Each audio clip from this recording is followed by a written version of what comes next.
Jesus ele viveu num tempo de extrema religiosidade em Israel. Na verdade, foi por causa da religiosidade dos judeus que ele foi morto. Porque ele não era considerado pelos judeus religiosos, os fariseus e os escribas, muito santo. Ele se envolvia com gente que à vista deles Jesus não deveria se envolver, sendo um rabino, um rabi.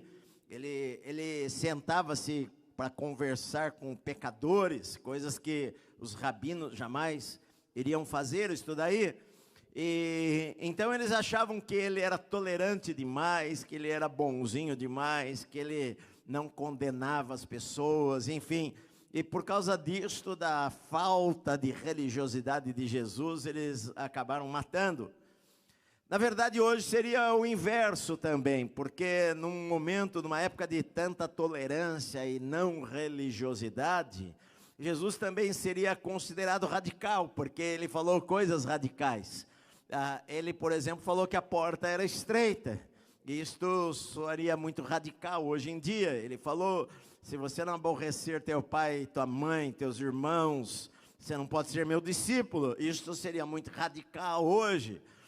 Se ele na verdade, ele não tolerou algumas coisas que hoje em dia nós também toleraríamos. Então, de qualquer maneira, ele seria perseguido naquela época, ou seria perseguido nesta época. Naquela época, por acharem que ele era tolerante demais, e nesta época, por acharem que ele era radical demais.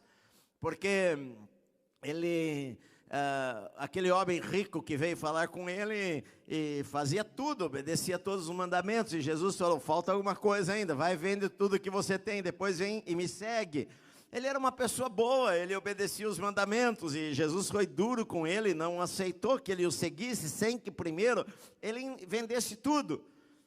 Se fosse, nós poderíamos achar isso, Jesus era radical demais.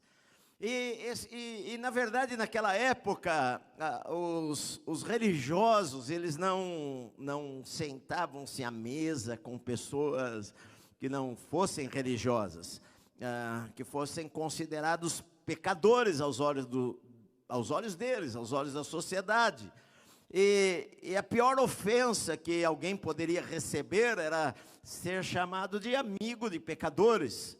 E eles, de uma certa maneira, como que uma chacota de Jesus, eles começaram a chamar Jesus de amigo de publicanos e pecadores.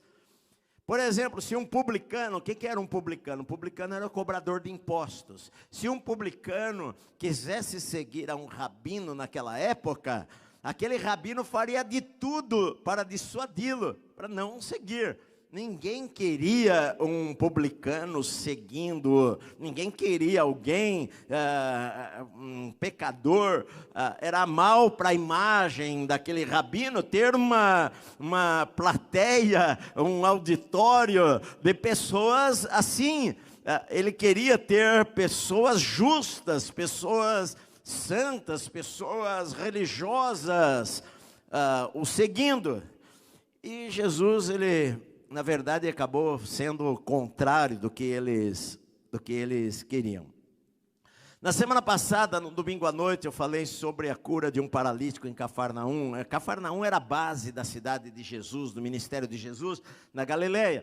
Falei para vocês já que Marcos, ele não fala do ministério de Jesus na Judéia, que foi por meses. João fala, Marcos não.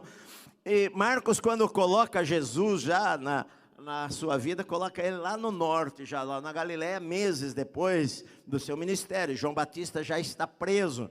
E Marcos centraliza o ministério de Jesus, que era na Galileia, que foi a maior parte do ministério de Jesus, na cidade de Cafarnaum, que era o quartel-general do ministério de Jesus, onde morava Pedro e André, e vários discípulos moravam ali. E Jesus estava em Cafarnaum, que era a maior cidade, havia umas 10 mil pessoas naquela cidade. Naquela época 10 mil pessoas era uma multidão. As cidades eram 200 pessoas, 300 pessoas, e na cidade de Cafarnaum era uma cidade grande. E Jesus, ele estava na casa dele, ou na casa de Pedro, onde ele morava, e e aconteceu de uma multidão saber daquilo ali. Vocês se lembram, semana passada eu falei para vocês de manhã sobre a cura de um leproso, e Jesus deu uma ordem ao leproso: você não fale nada para ninguém do que aconteceu com você. E o leproso desobedeceu ao Senhor, falou para todo mundo, e a Bíblia diz que a partir dali Jesus não conseguia mais entrar em cidades para pregar por causa da multidão. Então ele volta da viagem que ele estava fazendo pela Galileia, volta para Cafarnaum e vai lá para casa. Só que a notícia se espalha que ele está em casa e uma multidão aflui para lá, enche a casa de gente, fica na rua, a porta da casa lotada, e um paralítico, uns amigos lá carregam um paralítico, sabendo que Jesus estava na cidade, levam o paralítico para Jesus curá-lo. Não conseguem entrar na casa por causa da multidão, sobem no telhado, atiram lá as telhas, eu falei no domingo passado, descem o paralítico lá na casa de Pedro. Imagina a cara de Pedro pensando, o que vai acontecer, ao olhar para o telhado da casa. Quando desce o paralítico, ao invés de Jesus colocar a mão sobre o paralítico e curá-lo, Jesus talvez se abaixe e fala para ele: filho, os teus pecados estão perdoados. E aquilo, evidentemente, ele não foi lá, não o levaram lá para que o pecado dele fosse perdoado, levaram lá para ele ser curado, mas a necessidade daquele homem de perdão era muito maior do que de cura. A cura é algo exterior, o perdão era algo interior. Às vezes não adianta a gente ser curado e não ser perdoado. E Jesus sabia que aquele homem deveria lutar com os sentimentos de culpa, e que muitas vezes deve ter orado, porque por causa da sua doença, geralmente uma doença grave era tida como uma maldição de Deus, e ele deve ter pedido perdão a Deus, mas será que Deus me perdoou? Será que Jesus irá me curar se Deus colocou esta doença em mim? Mas a primeira palavra que Jesus falou para ele foi: perdoados estão os teus pecados. Olha, para que você saiba, todo mundo ficou espantado, porque quem que é esse aí? Os fariseus que estavam lá, quem que é esse para falar essas coisas? Só um que perdoa pecado é Deus. Quem que ele é louco para falar isso daí? E Jesus falou para eles: não, olha, para que vocês saibam, o que é mais fácil falar? Perdoados estão os teus pecados, ou levanta, toma a tua cama e vai para a tua casa? É óbvio que falar, é mais fácil falar perdoados estão os teus pecados do que falar levanta, toma o teu leito. Mas fazer é diferente. É mais fácil fazer levanta-te e anda do que perdoar pecados, porque para fazer, Jesus bastava falar uma palavra: levanta, toma o teu leite e anda, e ele iria andar. Agora, para perdoar pecados, Jesus teria que dar a vida dele e morrer para perdoar os pecados das pessoas. Então, na verdade, aí é uma linguagem que é o inverso daquilo natural que a gente pensa, que, olha, é mais fácil falar realmente, mas não era isso que Jesus, no fundo, estava dizendo. Jesus estava dizendo o seguinte: olha, é mais difícil eu poder perdoar pecados do que eu falar para esse paralítico que levanta, toma a cama e anda. Enfim, mas Jesus cura aquele homem também, manda ele levantar, ele carrega a cama nas costas, vai para casa, e a pergunta é o seguinte: bom, Jesus, ele pode perdoar pecados, mas até quanto ele pode perdoar pecados? Quantos pecados ele pode perdoar? Ele pode perdoar a todo mundo? Ele pode perdoar o pior? Ele pode perdoar? Será que o pecado daquele homem era tão grave? Será que Jesus perdoaria o pior da sociedade? Será que Jesus perdoaria a mais prostituta das mulheres? Será que Jesus perdoaria o pior pecador da cidade de Cafarnaum? Talvez esta era a pergunta que as pessoas estavam na cabeça dele, quando, talvez, alguns dias depois, ou no dia seguinte, a Bíblia diz aqui que ele, de novo, ele saiu e foi junto ao mar da Galileia, porque Jesus, era o hábito dele ir para o lago de Genezaré, ali para pregar. Na verdade, aquilo se tornou um hábito maior, porque agora multidões vinham atrás dele, ele não podia entrar mais nas cidades pequenas, então ele ia na beira do mar, e ali ele pregava as multidões, e de novo ele foi para lá, e a Bíblia diz que uma multidão se reuniu para ouvir a Jesus, e Jesus os ensinava, falava a palavra de Deus para eles. E terminando aquela pregação, naquele dia, Jesus está voltando para Cafarnaum novamente, para sua casa, e a casa de Pedro, onde ele ficava, e quando ele está voltando, ele passa pela coletoria de impostos, e ele vê um homem sentado ali, o homem chamava-se Levi, e ele simplesmente passa pelo homem e fala para ele, segue-me. E a Bíblia diz que ele se levantou e o seguiu.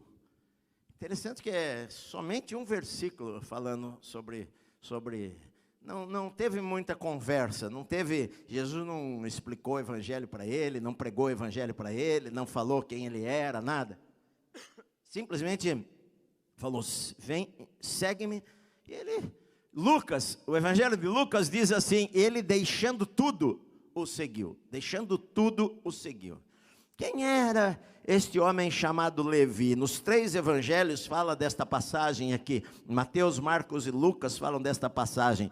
Marcos e Lucas colocam o nome como Levi. No evangelho de Mateus colocam o nome como Mateus. Isso significa algumas coisas, que ele poderia chamar-se Levi Mateus, ou ele poderia somente chamar-se Levi, e o nome dele ter sido mudado para Mateus, porque na lista de todos os apóstolos, quando aparecem, depois nunca mais vai aparecer o nome de Levi, e sim o nome de Mateus. Em todas as listas aparece como Mateus. Talvez, era comum isso daí, por exemplo, era comum, como não havia sobrenomes, era comum usar, como fala Mateus, filho de Alfeu, Levi, filho de Alfeu, era comum usar o nome do pai, mas também era comum ter 2 nomes, Mateus, Levi, ou Levi, Mateus, e também era comum mudar o nome. Por exemplo, você não vai mais chamar Simão, mas a partir de agora você vai ser chamado de Pedro. Então, até possa ser que o nome dele era Levi, porque Levi era uma tribo de Israel, dos sacerdotes. Ele, sendo judeu, o pai dele deve ter dado aquele nome para ele. Você vai chamar-se Levi, que é da tribo de Israel, filho de Jacó, filho de Israel. Mas Levi teve uma vida tão pecaminosa que até pode ser que depois da conversão dele, ele não usa mais o nome de Levi, usa o nome de Mateus, porque no evangelho ele não se chama de Levi, ele fala que Mateus estava na coletoria, ele é mais resumido do que os outros ainda, ele não fala que deixou tudo, ele passando ali, viu Mateus e falou, segue-me, e ele o seguiu a partir daquele momento lá. Agora, o interessante é que ele era cobrador de impostos. Cobrador de impostos, naquela época, era considerado o pior dos pecadores. Era pior que um ladrão, era pior que uma prostituta.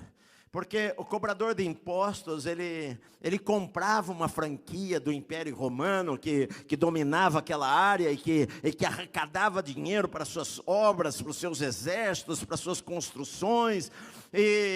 Então, onde Roma entrava, ele oferecia franquias para cobrarem impostos. Era algo caro, a pessoa precisava ajuntar um dinheiro para comprar aquilo, mas também, depois que comprava, fazia fortuna, porque Roma estabelecia um valor que queria receber daquela região. Roma calculava tudo isso daí. Aquela região pode trazer para nós tanto em dinheiro, aquela outra região pode nos trazer tanto. Estabelecia um valor que aquela região deveria cobrar, e os cobradores de impostos deveriam mandar aquele dinheiro para Roma, mas eles tinham a liberdade de cobrar excessos, cobrar a mais, para que eles fossem motivados a cobrar os impostos. Então, os cobradores de impostos, eles eram odiados. Primeiro, porque eles serviam a Roma.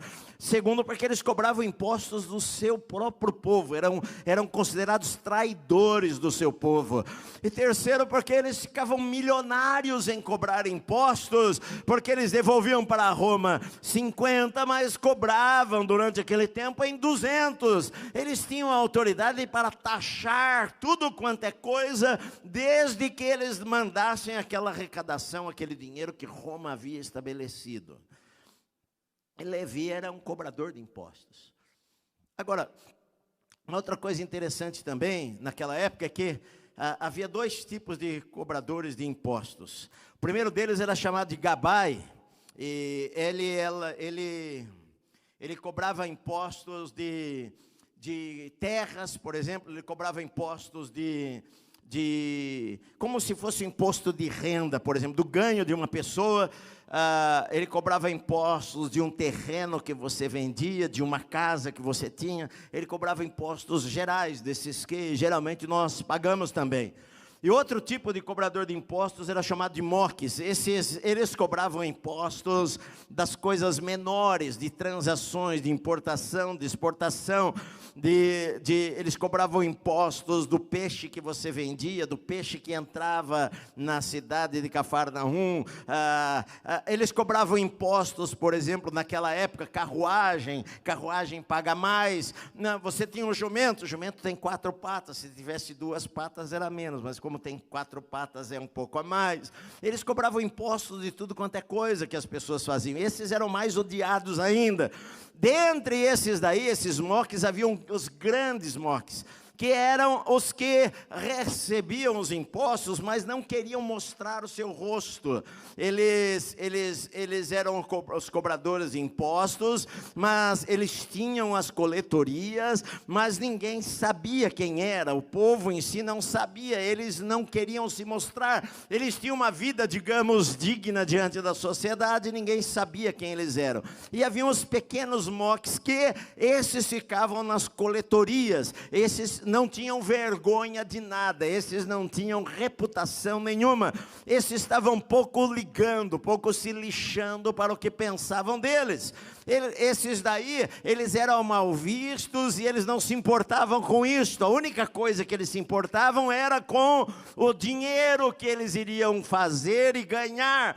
Estes eram os mais odiados de todos, porque eles mostravam os rostos, eram sem vergonhas. Eles não se importavam em serem discriminados pelas pessoas, chamados de ladrões, chamados de bandidos. Eles não podiam entrar numa sinagoga, eles não poderiam ser testemunhas num tribunal, porque ninguém daria crédito a eles. Eles eram os piores, os mais baixos, os mais odiados pelos religiosos. E a gente vê que Levi era desses daí, porque ele estava lá na coletoria, com o seu rosto à mostra, cobrando os impostos na estrada. Quem passava ali com a pesca tinha que pagar o seu imposto. Os pecadores iam para o mar, tinha que pagar o seu imposto. Voltavam do mar, tinha que pagar lá o pedágio. Enfim, eles se enriqueciam e eles eram odiados pelos judeus por causa disso daí. E interessante porque Jesus, ele passa e não tem uma conversa com Levi, ele simplesmente fala, segue-me. E Levi, primeiro que isso chocou as pessoas que estavam com Jesus, porque, como eu falei para vocês, nenhum rabino iria querer alguma pessoa daquele tipo seguindo, ia fazer de tudo. Eu não quero que você me segue. E Jesus choca as pessoas ao falar para aquele homem, segue. E com certeza ele ficou chocado também com aquela palavra. Agora, o que choca na história também é que o homem, imediatamente, ele deixou tudo e foi atrás de Jesus. E isto mostra também para nós alguma coisa, que ele sabia quem Jesus era, para deixar tudo. Ele com certeza, Jesus estava em Cafarnaum, ele estava em Cafarnaum, ele era cobrador de impostos em Cafarnaum. Jesus pregou sermões ali em Cafarnaum, Jesus curou doentes. Com certeza aqueles dias todos as notícias se espalharam daquilo que aconteceu na casa de Pedro, que destelharam a casa dele, e Jesus curou um paralítico. E ele era judeu, Mateus ou Levi era judeu. E quando a gente lê o evangelho de Mateus, que é o evangelho que cita o Velho Testamento mais de 40 vezes, ele é o dos evangelistas, Mateus, Marcos, Lucas e João. O evangelho de Mateus foi dirigido aos judeus, e é o que mais cita o Antigo Testamento.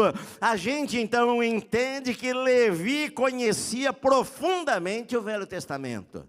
Ele era judeu, o seu nome era Levi por causa do filho de Israel, ele conhecia o Velho Testamento, ele fora criado na sinagoga, ele decorou os textos do Pentateuco, ele conhecia as Escrituras, e ele ouviu falar de Jesus, ele ouviu as pregações, ele ouviu talvez sobre sermões, ele ouviu sobre curas, e em algum momento do seu coração nasceu uma sede de Deus. Sede de quem será que este homem aí?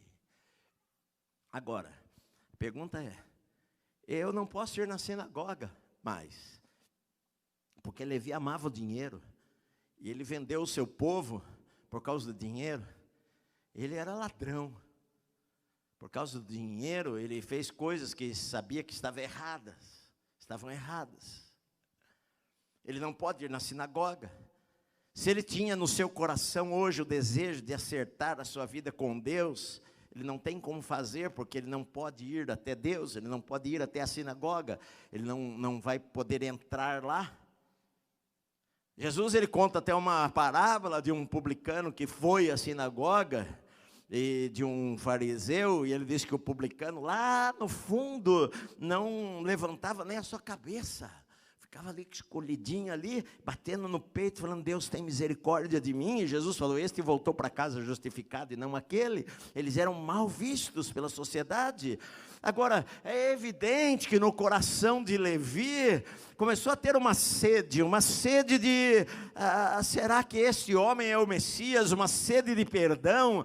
Sabe por quê? Porque a pessoa pode conquistar tudo na vida, conquistar dinheiro, e chegar à conclusão que aquilo não satisfaz, chegar à conclusão que o seu coração continua vazio, chegar à conclusão de que tudo aquilo que ele conquistou na sua vida não valeu realmente para conseguir preencher a sua alma, para fazer ele ter segurança de que se ele morrer uma vida eterna com Deus, para ele viver, não havia esta certeza no coração dele. Ele conhecia as Escrituras, ele leu sobre o Messias, ele ouviu que Moisés falou que iria surgir um profeta como ele ouviu, ele leu, Israel esperava o Messias, eles esperavam aquele que iria libertá-los, e aquilo despertou o coração de Levi. Será que não é este homem aí? E com certeza Levi começou a querer saber alguma coisa sobre este homem aí.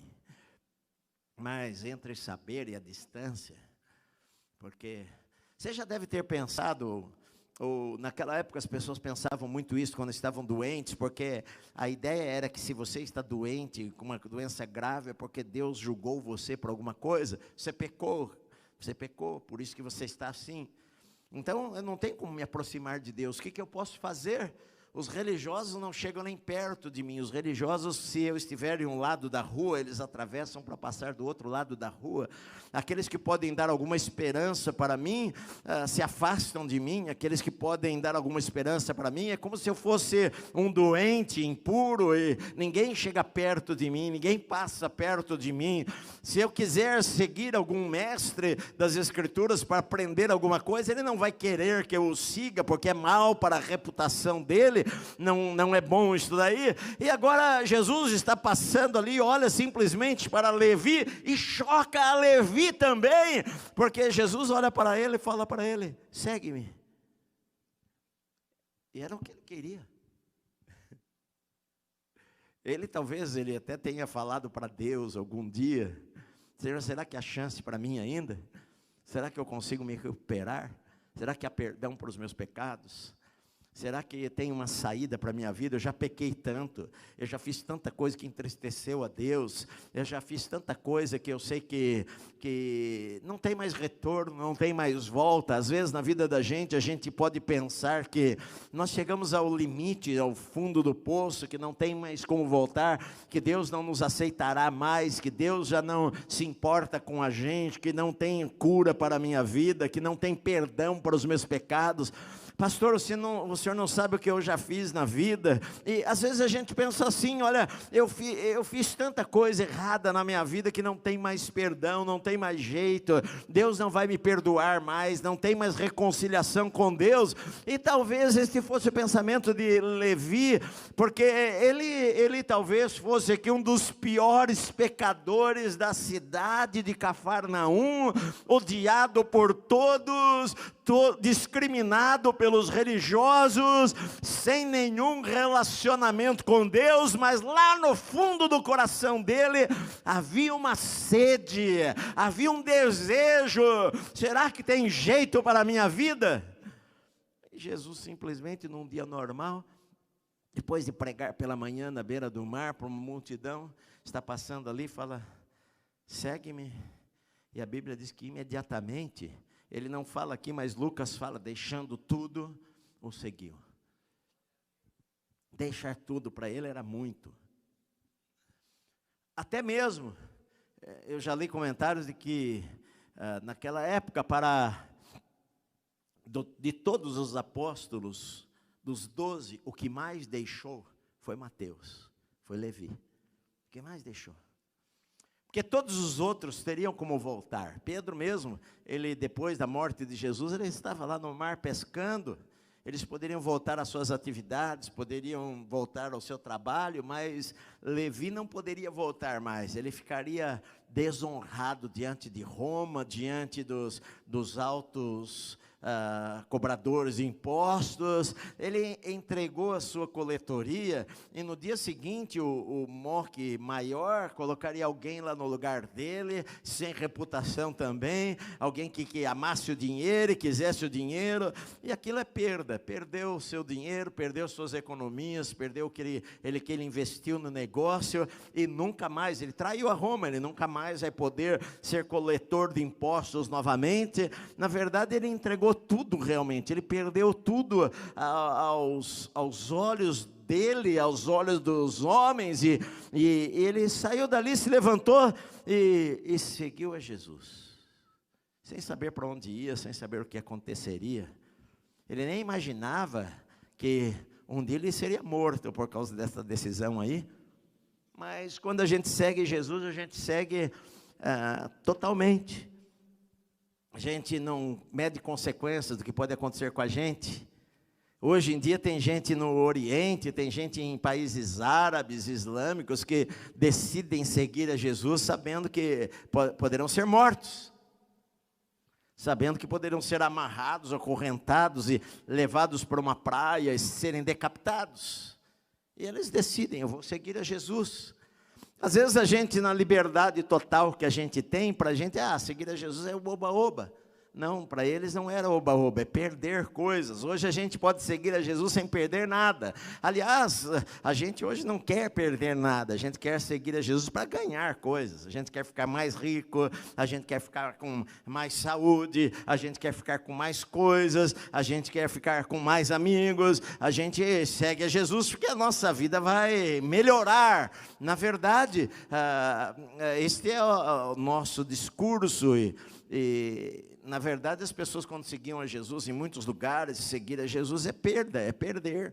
Muitos lugares, seguir a Jesus é uma sentença de morte, é ser abandonado pela sua família. Por isso que Jesus falou: olha, se a tua família não odiar você, você nem pode ser meu discípulo. Se você não causar algumas coisas assim, dependendo do lugar em que você estiver, você é de uma família extremamente religiosa do outro lado, e se você decidir seguir a Jesus, você pode ser mandado embora de casa, você pode perder a herança do pai, você pode ser morto. Mas para nós hoje no Brasil, seguir a Jesus é popular. A gente pode seguir a Jesus, pode seguir o mundo também. A gente pode seguir o diabo, pode seguir o que a gente quiser, e seguir a Jesus também ao mesmo tempo, que Jesus é bonzinho. Nós vemos na lei do amor, Deus é bom. E aí você segue Jesus, você segue o carnaval, você segue tudo, está tudo maravilhoso, você segue para todo lado, e a vida vai levando, vai tocando. Lá não. Para Jesus a porta continua sendo estreita, e o caminho largo leva à perdição, segundo ele pregou. Mas a gente dá um jeito de fazer a porta ficar larga de novo, né? Então, mas aqui para Mateus, para Levi, não. Por isso, eu até acredito que ele mudou até o seu nome, porque para ele, eu acho que aquilo era um peso para ele, saber de tanta gente que ele prejudicou em roubar o dinheiro, tanta gente pobre, tanta gente miserável, que dependiam daquele peixinho lá para sustentar a sua casa, e ele cobrava os impostos, e se a pessoa não paga, vai preso, e quanta gente que ele explorou, eles até emprestavam, a pessoa não conseguia pagar impostos, esses cobradores de impostos, eles agiam também como agiotas, eles emprestavam dinheiro para você, de juros exorbitantes, coisa que o Velho Testamento dizia que não deveriam fazer, e cobravam juros e mandavam para a cadeia, e às vezes a pessoa era vendida como escravo, para poder pagar a dívida para com o agiota, para com o cobrador de impostos. Por isso eles eram odiados pelos judeus, mas eles tinham um Estado romano por trás deles, e não tinham o que fazer, e Levi era uma pessoa assim, mas ele largou tudo para seguir a Jesus. Agora, uma coisa que acontece também, sabe? Jesus, vocês estão aqui comigo? Jesus certa vez, ele entrou na casa de um fariseu para comer, e entrou uma mulher lá, pecadora, prostituta. Quando fala uma mulher pecadora, é uma mulher prostituta. Entrou lá uma prostituta, sabendo que Jesus estava na casa. Era normal entrar nas casas. Quando tinha um mestre, alguém ensinando numa casa, você não precisava bater na porta, não. Era aberto, qualquer pessoa poderia entrar. E entrou aquela mulher, e Jesus reclinado à mesa, com os pés para trás, aquela mulher começou a chorar nos pés de Jesus, a beijar os pés dele, e enxugar com seus cabelos. Soltou o cabelo, era uma vergonha soltar o cabelo na frente dos outros. Ela soltou seu coque lá, soltou seu cabelo, enxugava os cabelos, ela chorava tanto que lambuzou o pé de Jesus, porque Jesus andava nas estradinhas, o pé todo sujo de barro, sujo de terra, sujo de excremento de jumento nas estradas estreitas lá na Palestina, e era comum, quando chegasse numa casa, uma das gentilezas que o dono da casa fazia, era trazer uma bacia de água para a pessoa lavar o pé, porque o pé vinha cheirando mal das estradas estreitas de Israel, que se passava jumento, passava gente, tudo ali, e seu pé vinha sujo, fedendo, e era normal a pessoa colocar uma bacia na porta para que o escravo, alguém, o servo menor, lavasse o pé da pessoa. Só que o cara lá, o fariseu, convidou Jesus para jantar, mas não fez isso daí. E a mulher por trás, ela beijava os pés de Jesus e chorava tanto que as lágrimas dela molhavam os pés de Jesus, e ela passava o cabelo dela nos pés de Jesus para secar os pés de Jesus, limpar os pés de Jesus. E o fariseu começou a pensar, se esse cara aí fosse profeta, ele saberia quem que é essa mulher que está chorando no pé dele. Ele não é profeta, ele nem sabe.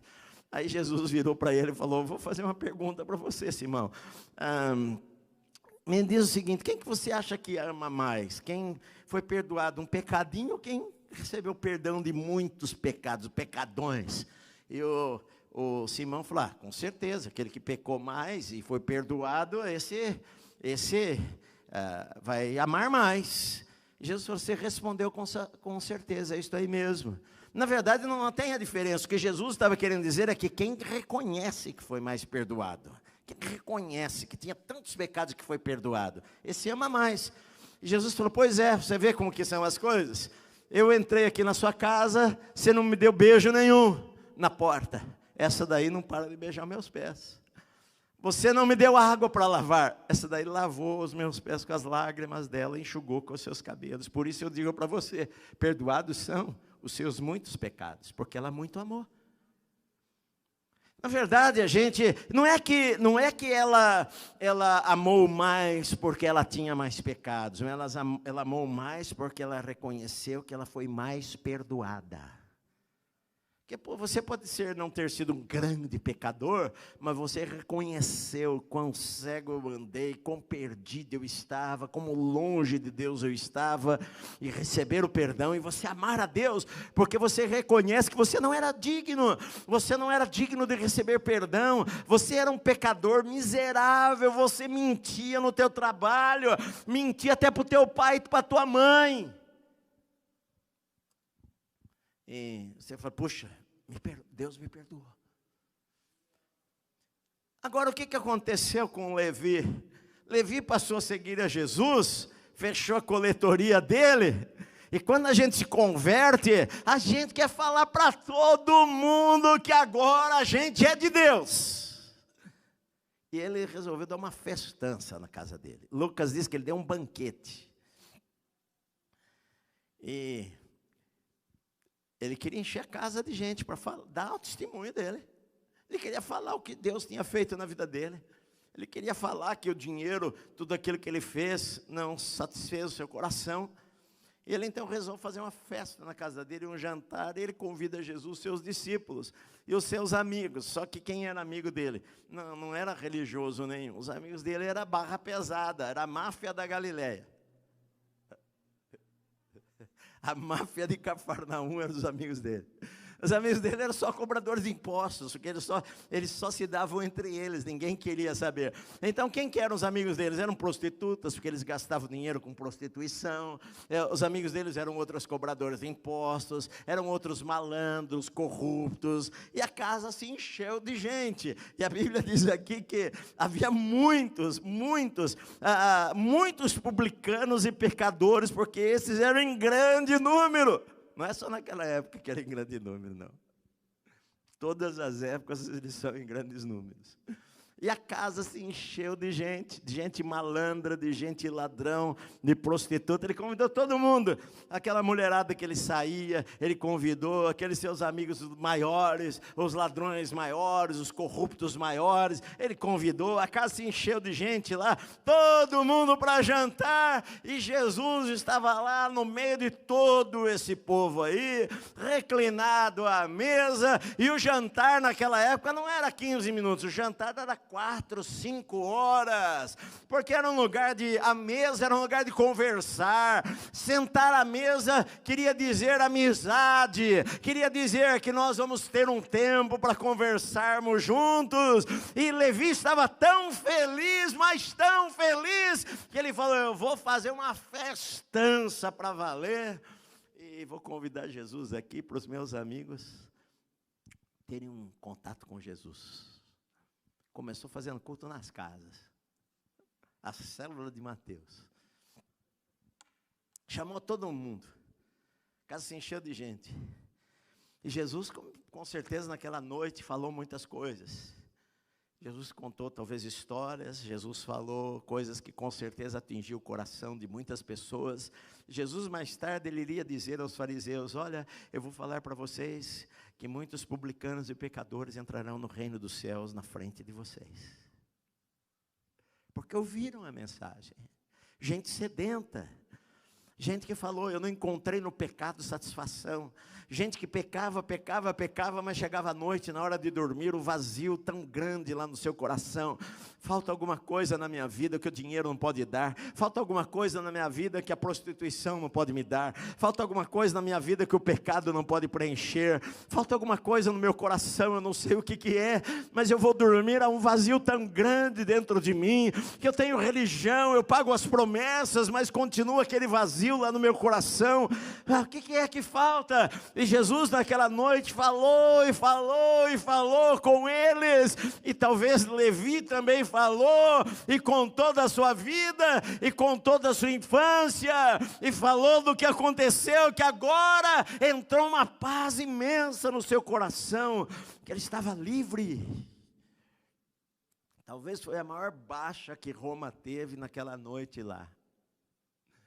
O crime organizado naquela noite sofreu uma perda terrível na cidade de Cafarnaum. Porque Jesus, além de curar todo mundo que passava na frente dele, agora ele estava perdoando todo mundo que se encontrava com ele. Ele falou para o paralítico: filho, perdoados estão os seus pecados. Mas qual é o limite para perdoar pecados? Ele perdoa qualquer um, sim. Jesus perdoa o pior dos pecadores. Jesus perdoa aquele que toda a sociedade diz que não tem jeito.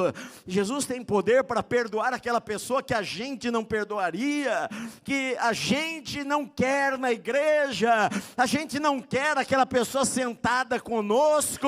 Eu não vou tomar um café com ela, porque vai que eu vou tomar um café com ela, e de repente alguém me vê sentado com aquela pessoa lá, o que vai pensar de mim? Eu sou um pastor. Eu estou lá no Starbucks sentado, com o maior ladrão da cidade, o maior corrupto da cidade, o maior adúltero da cidade, o dono das boates de prostituição da cidade de São Paulo. E eu estou lá no Starbucks com ele, tomando um cafezinho, e os irmãos passam lá e falam: eu estou lá sentado. Ou eu estou tomando um café com alguém, vem lá uma prostituta e agarra no meu pé, começa a me beijar. Jesus era estranho. Ele não se importava com isso daí. Mas o religioso se importa com isso. Sempre se importa. Eu falei para você que às vezes algumas coisas engraçadas aconteceram na minha vida já.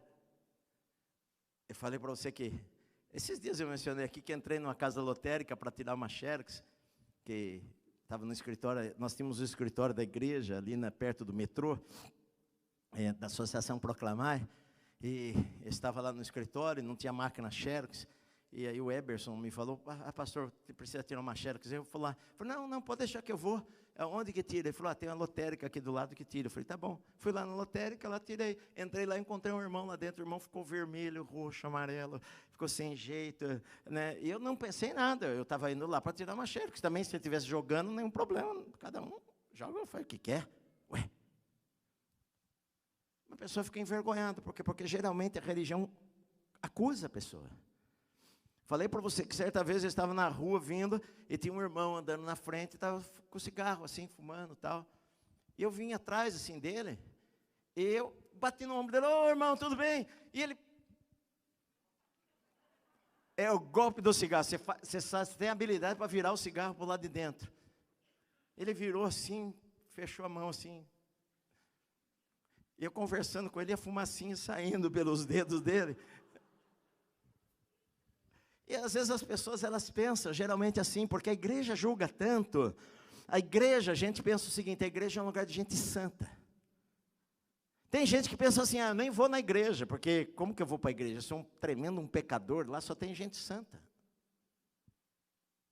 A gente acha que todo mundo que está aqui tem que ser santo, ninguém pode cometer erro nenhum. Cometeu erro nenhum, tem que sair da nossa comunidade. Que aqui só tem gente que não erra em nada. Aqui não tem nenhum mentiroso, que ninguém, todo mundo é certinho aqui dentro. Essa ideia que tem de igreja é que a gente reforma tudo. Depois que a gente conseguir reformar toda a nossa vida, a gente vem para a igreja, porque aqui é uma comunidade de gente: paz do Senhor, paz do Senhor, paz do Senhor, ô glória. Aí sai do lado de fora, lá ele volta à vida normal, né? Lá do lado de fora ele é normal. Só que entrou aqui dentro, pronto, aqui dentro todo mundo é santo. E Jesus, ele veio para os pecadores. E lá na reunião, de alguma maneira, olha só, os escribas dos fariseus, porque tem os fariseus, os escribas eram aqueles que escreviam lá o Velho Testamento. Não tinha imprensa, eles escreviam. Esses escribas, alguns eram dos saduceus, outros eram dos fariseus, que era a seita mais rígida. Haviam 6.000 fariseus, que não era tanto, mas davam um trabalhão, lá em Jerusalém. E esses escribas, eles eram fariseus, eles eram da seita dos fariseus. E eles estavam lá, evidentemente que não estavam lá dentro da casa, porque se eles estivessem lá dentro, eles não chegavam nem perto de um pecador. Imagina aquela casa toda lá, o pessoal comendo e bebendo, tomando um vinhozinho, e comendo, e cheia a máfia da Galileia, cheio de cobrador de impostos, prostitutas. Ele não chegava nem perto. Mas algum lá, mais ousado, para querer saber o que está acontecendo, pôs o narizinho na janela lá, para espiar o que estava acontecendo. E aí, Pedro, vem cá, o vizinho do Pedro. Eu vou fazer uma pergunta para você. Por que o rabino aí de vocês come e bebe com essa turma aí? Com os publicanos e pecadores. Por que ele come? Aquele burburinho começou ali. Alguns ali perguntando, eu não consigo entender. Ele fala que ele é de Deus. É por isso que a gente acha realmente que ele expulsa demônios pelo maioral dos demônios, por Beelzebub, que de Deus não tem nada não. Se ele fosse de Deus, ele não andava com essa gentalha. Não dá com esse povo aí? Ele não é de Deus. Por que ele come e bebe? Aliás, Jesus até falou, olha, veio João Batista não comendo, não bebendo, vocês falam que ele tem demônio. Veio o Filho do Homem comendo e bebendo, vocês falam, eis aí um beberrão e comilão e bebedor de vinho. A reputação de Jesus diante dos religiosos era péssima. Por que ele come e bebe com esse pessoal aí? E Jesus, ouvindo, dá uma resposta para eles e faz uma analogia e diz o seguinte, olha, os sãos não precisam de médico, só os doentes. Não é assim na vida? Você está com saúde, você nem vai no médico. Se você vai no médico é porque você está doente. Jesus, na verdade, não estava dizendo que os religiosos eram sãos, mas ele estava dizendo que os religiosos não se achavam doentes. Eles achavam que eles eram sãos. É que os fariseus, eles iam para a igreja, a sinagoga, e eles procuravam as melhores cadeiras para serem vistos pelas pessoas, quando eles fizessem as suas orações, e eles falavam, oh Deus, bom, graças te dou, porque eu não sou como os demais homens, Senhor. Eu dou dízimo de tudo que eu ganho, 2 vezes por semana eu jejuo. Senhor, que bom que eu não sou como os outros. Jesus falou, era isso, eles só faziam as coisas para serem vistos pelos homens. E Jesus falou, olha, os sãos não precisam de médicos, só os doentes. Eu vim para os doentes. Eu vim para aquele que realmente entende que ele está doente, que ele precisa. Foi para esses que eu vim. Mateus, ele coloca lá no seu evangelho, ele coloca que Jesus citou um texto de Oséias que fala o seguinte, ide, porém, e aprendei o que significa, misericórdia quero e não holocaustos, pois não vim chamar justos, e sim pecadores ao arrependimento. Jesus falou o seguinte, olha, primeiro vocês vão e aprendam o que significa misericórdia quero e não sacrifícios.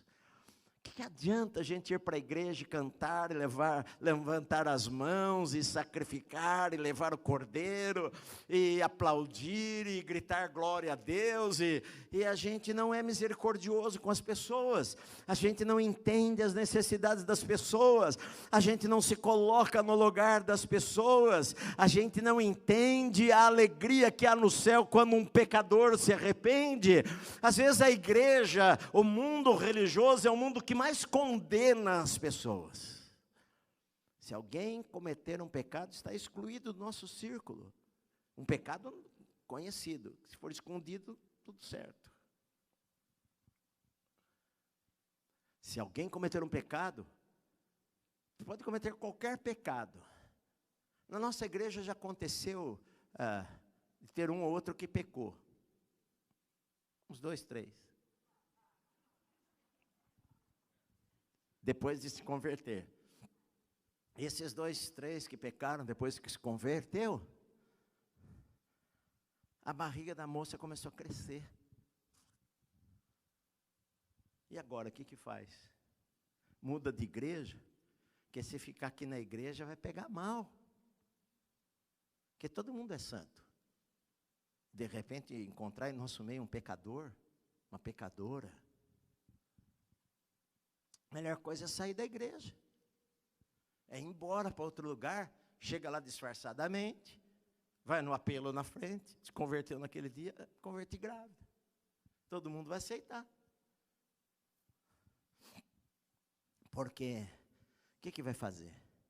Eu me lembro uma vez, uma menina, vocês mais antigos devem se lembrar, ela trabalhava na cooperação da nossa igreja. E ela tinha um namorado, e ela ficou grávida. E os dois vieram falar comigo.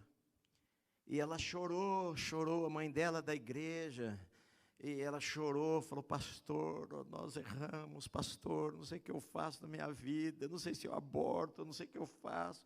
Trabalho na igreja, tal, falou.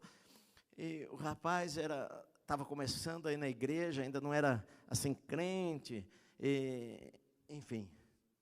Eu falei para ela: olha, o que eu vejo é que vocês têm que pedir perdão e se arrepender e pedir perdão um ao outro, porque o pecado aí não é de você ficar grávido, o pecado é de vocês terem relação sexual antes do casamento. Ficar grávido foi apenas uma consequência disso daí. A criança não tem culpa de nada disso daí, né?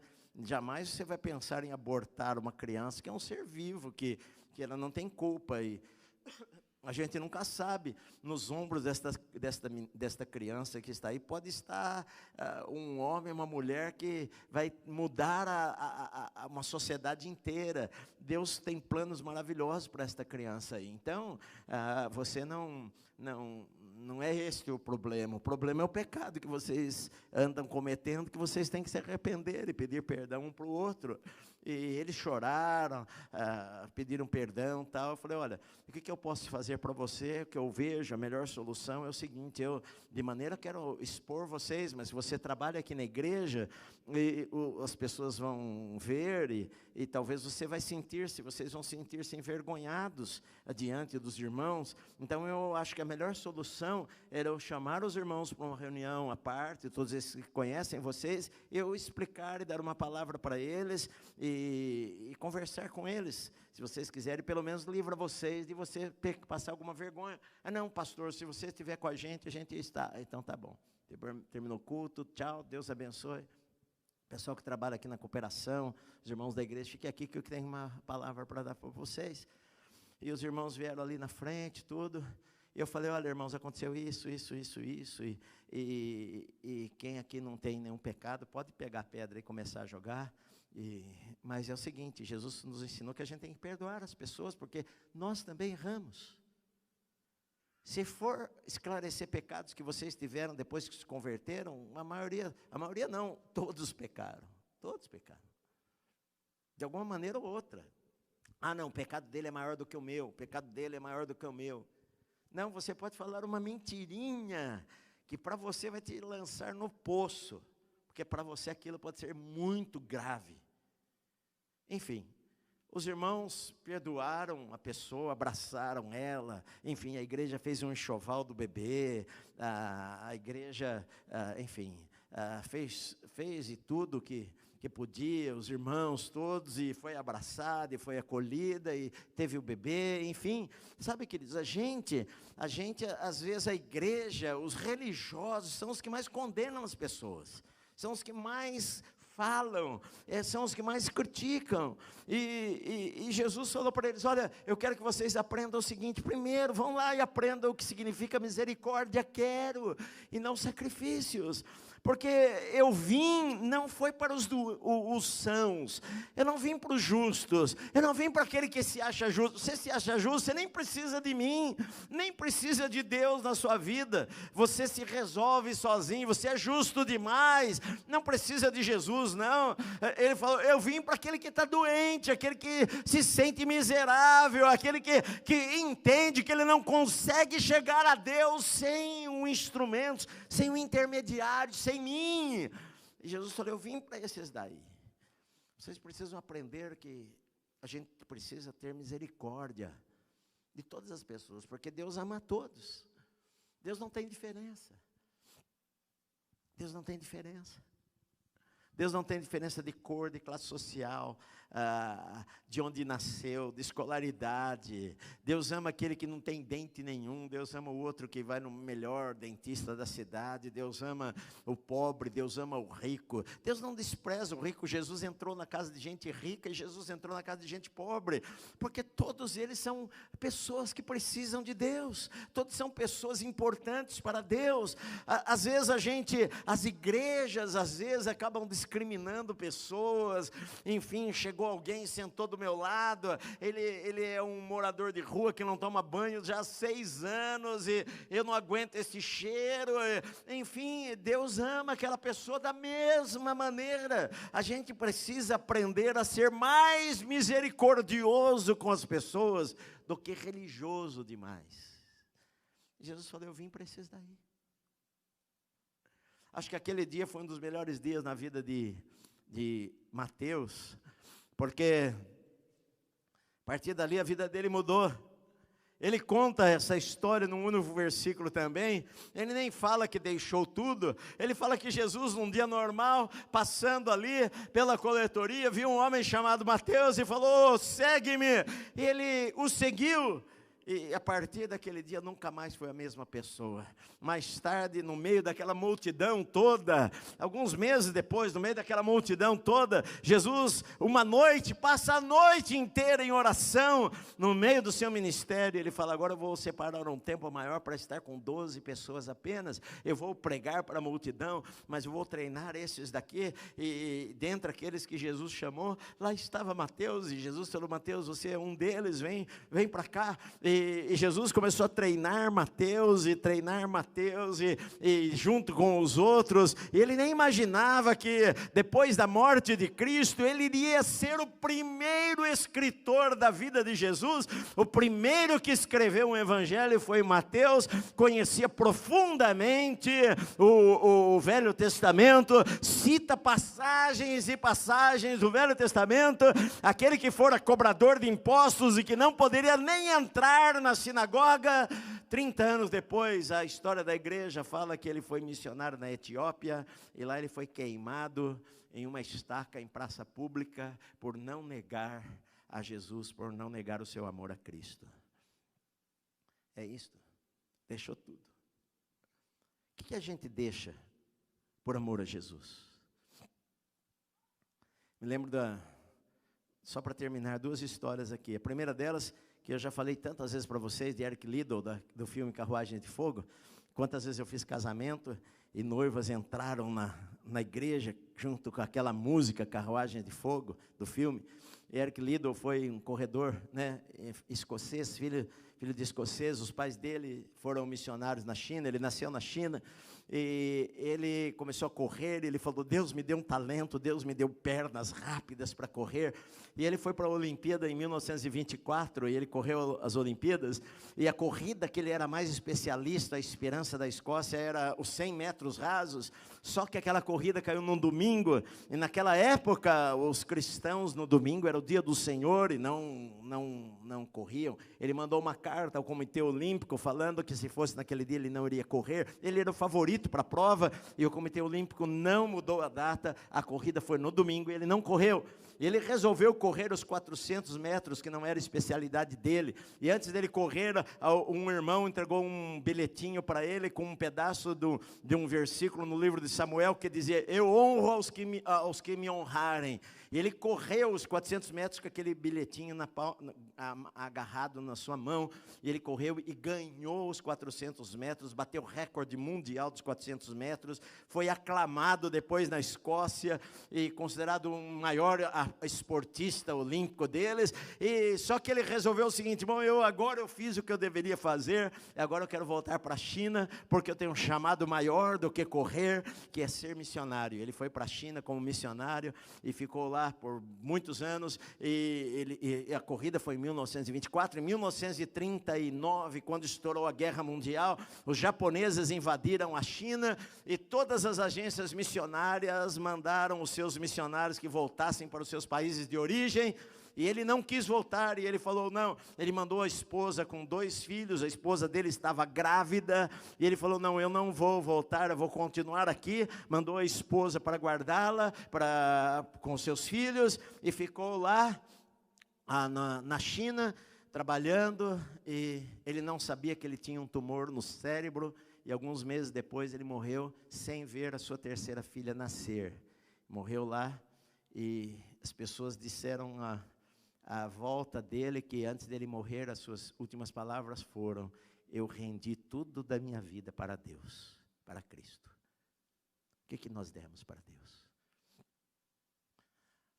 Há muitos anos atrás, um homem chamado Judson Van Deventer, ele se formou numa universidade de artes, e o sonho dele era publicar suas obras. Enfim, ele sabia tocar 13 instrumentos diferentes, ele foi reconhecido como um grande artista nesta área, deu aulas em universidades, enfim, tantas coisas, mas ele era cristão, e ele sabia que ele tinha um chamado de Deus, e na sua vida, não, você pode entregar tudo para Deus vivendo o seu trabalho, é isso que Deus quer. Deus quer que você seja um engenheiro e tudo da sua vida seja para Deus. Deus quer que você seja um mecânico e tudo da sua vida seja para Deus. Deus quer que você seja médico e tudo da sua vida seja para Deus. Deus está em primeiro lugar na sua vida. Você busca o reino de Deus em primeiro lugar na sua vida. Sua profissão é sua profissão, mas você honra a Deus onde você está, é isso que Deus quer. Deus quer colocar você lá no lugar de trabalho, lá onde você está trabalhando, que você seja uma testemunha de Jesus, como Levi foi para os seus amigos também, como Levi levou os cobradores de impostos a Cristo. Deus quer fazer isso na tua vida. E este homem, ele escreveu um dos hinos mais cantados na história da igreja, que a igreja até hoje canta, que entrou nos hinários, porque ele falou, era uma luta, porque eu vivi uma luta, eu queria fazer os meus sonhos, eu queria fazer a minha carreira, eu queria fazer as minhas coisas, não que fosse errado, mas eu não conseguia colocar os sonhos de Deus para a minha vida em primeiro lugar. Eu queria as minhas coisas, e às vezes eu sabia que Deus queria outras coisas na minha vida, até que um dia eu rendi a Deus, eu falei, Senhor, olha, eu vou colocar primeiro o que o Senhor quer da minha vida, os planos do Senhor, os propósitos do Senhor para a minha vida em primeiro lugar. Ele falou, é duro fazer isto, porque eu queria algumas coisas que eu sabia que não era o que Deus queria. Então ele escreveu um hino: tudo a ti, a Cristo entrego, tudo por ti eu darei, resoluto, mas submisso, tudo entregarei, tudo entregarei. Sim, por ti, Jesus bendito, tudo deixarei.